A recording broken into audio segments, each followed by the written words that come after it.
Hello, beholders. My name is Ankush, and I'm welcoming you to our dark world, H on H.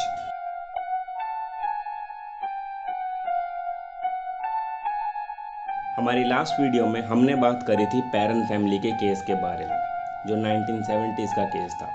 But in our today's episode हम आज थोड़ा और time में पीछे जाएंगे और आज हम एक मर्डर मिस्ट्री के बारे में आपको बताएंगे, जिसे करीबन 95 ईयर हो चुके हैं, लेकिन उस टाउन के लोग आज भी उस ट्रेजेडी को नहीं भूले हैं। And that is the mass murder of Lawson family.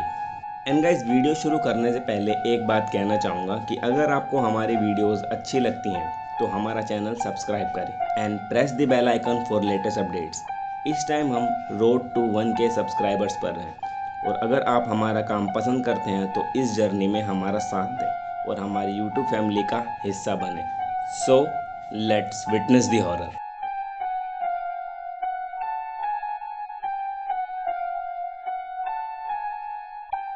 ये स्टोरी है अराउंड 1929 की, जब Germanton north Carolina United states में एक फैमिली के मास मर्डर की खबर सामने आई।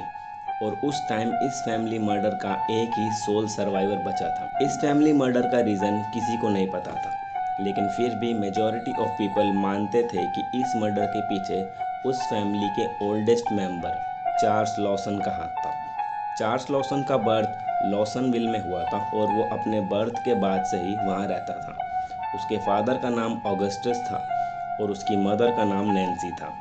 इन ईयर 1911 में Charles married to Fanny Mannerings and they had 8 children together. लेकिन चार्ल्स के थर्ड चाइल्ड विलियम्स की डेथ हो गई थी due to illness. Charles Lawson in year 1918 में अपने ब्रदर एलिजा और मैरियन के साथ अपनी फैमिली बिजनेस में लग गया था। लॉसन्स एक वर्कर्स थे जो टोबैको की फार्मिंग किया करते थे और इन ईयर 1927 तक चार्ल्स लॉसन ने पैसे जोड़कर अपने खुद का फार्म खरीद लिया था। And then the year 1929 comes और 1929 के क्रिसमस के दिन चार्ल्स और उसकी वाइफ फैनी लॉसन और उनके 7 childrens Mary, Arthur, Carrie, Mabel, James, Raymond and Mary Lawson town गए थे क्रिसमस के लिए कपड़े खरीदने। और वहाँ उन्होंने एक फैमिली पिक्चर ली which was sadly their last picture. और ये स्ट्रेंज था क्योंकि चार्ल्स लॉसन स्पेशली टाउन गया था प्री क्रिसमस शॉपिंग के लिए, जबकि वो उसे जर्मनटन में भी कर सकता था। और ये भी वन ऑफ द रीज़न था कि लोग उसे इस मास मर्डर के लिए रिस्पॉन्सिबल मान रहे थे। And on 25 December eight the time of afternoon Charles ने सबसे पहला मर्डर अपनी डॉटर कैरी और मेबेल का करा था। Eight the time of murder carry was 12 year old and Mabel was 7 year old. Charles ने कैरी और मेबेल का मर्डर अपने टोबैको फार्म में किया था। कैरी और मेबेल अपने अंकल और आंटी के घर में थी और जब वो वहाँ से निकली तब चार्ल्स ने उन्हें शूट कर दिया था। और उसके बाद चार्ल्स ने उनकी बॉडीज़ को अपने टोबैको फार्म में रख दिया था और उसने उनकी डेड बॉडीज़ को असॉल्ट भी किया था टू फाइंड आउट कि क्या वो मर चुकी हैं कि नहीं। और उनकी बॉडीज़ फार्म में रखने के बाद चार्ल्स अपने घर गया and shoot his wife Fanny. She was 37 at the time of her death. वो घर के बाहर बैठी हुई थी और जाते ही चार्ल्स ने उसे शूट कर दिया था। और गन फायर की आवाज़ सुनकर मैरी, जो उसके बच्चों में सबसे बड़ी थी, उसकी चिल्लाने की आवाज़ आई और उसकी चीख सुनकर चार्ल्स घर के अंदर गया and killed Mary as well. Murder के टाइम मैरी की एज 17 ईयर थी। मरने से पहले मैरी ने अपने दोनों यंगर ब्रदर्स जेम्स और रेमंड को छुपा दिया था, लेकिन चार्ल्स ने उन्हें ढूंढ लिया एंड शॉट देम। मर्डर के टाइम जेम्स की एज 4 ईयर थी और रेमंड की एज अराउंड 2 ईयर थी। और उनका मर्डर करने के बाद ही shot Mary Lawson who was the youngest among them. Charles ने उसे भी शूट किया था और मर्डर के टाइम उसकी एज 4 मंथ्स थी। और इन सब का मर्डर करने के बाद चार्ल्स उसके घर के पास वाले जंगल में चला गया और कुछ घंटे बाद उसने खुद को भी गोली मार ली। इस पूरी ट्रेजेडी में सिर्फ एक ही सर्वाइवर बचा था, जो कि उसका सेकंड ओल्डेस्ट चाइल्ड आर्थर था, जो कि किसी काम से बाहर गया था और उसे चार्ल्स ने ही भेजा था। मतलब कि वो खुद ही आर्थर को बचाना चाहता था। मर्डर के बाद काफ़ी लोग पहुंचे थे क्योंकि उन्होंने गन शॉट की आवाज़ सुनी थी एंड वहाँ पर ही उन्होंने जंगल से गन फायर की आवाज़ सुनी, जिससे ये पता चला कि चार्ल्स ने सुसाइड किया है।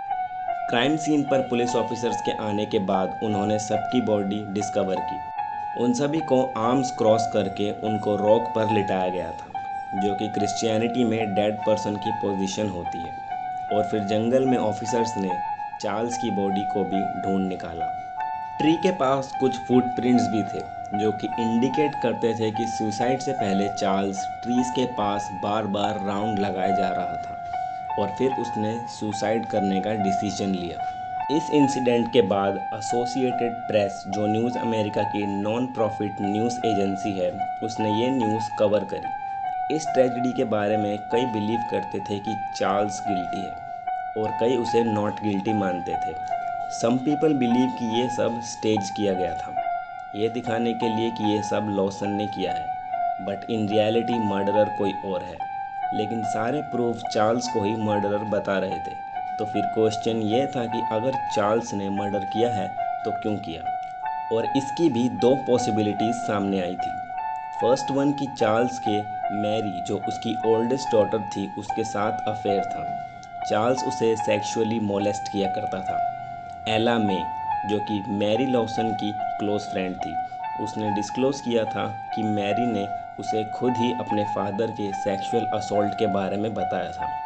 तो शायद इसलिए चार्ल्स ने अपनी फैमिली का और खुद का मर्डर किया था, ताकि किसी थर्ड पर्सन को इसके बारे में ना पता चले। और एक और पॉसिबिलिटी ये थी कि चार्ल्स इस ट्रेजेडी से पहले एक हेड इंजरी से सफ़र कर रहा था और इसकी वजह से उसमें मेंटली कुछ चेंजेस आए थे, उसके बिहेवियर में कुछ एबनॉर्मेलिटी आई थी। और ये केस भी बिल्कुल क्रिस बेनोआ के केस जैसा है। हमने उस पर भी वीडियो बनाई है, अगर आपने नहीं देखी तो आप ऊपर आई बटन पर क्लिक करके देख सकते हैं। क्रिस बेनोआ के मर्डर केस में भी उसकी हेड इंजरीज को उसके एक्शन का रीज़न बताया गया था।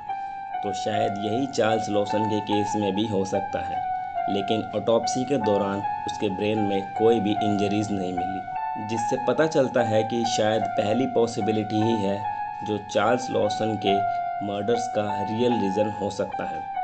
So the story ends here. अगर आपको हमारा आज का एपिसोड अच्छा लगा तो लाइक एंड शेयर करना मत भूलना। और अगर आप हमारे फ्यूचर प्रोजेक्ट से अप टू डेट रहना चाहते हैं तो subscribe our channel and press the bell icon. See you in our next video. Stay tuned.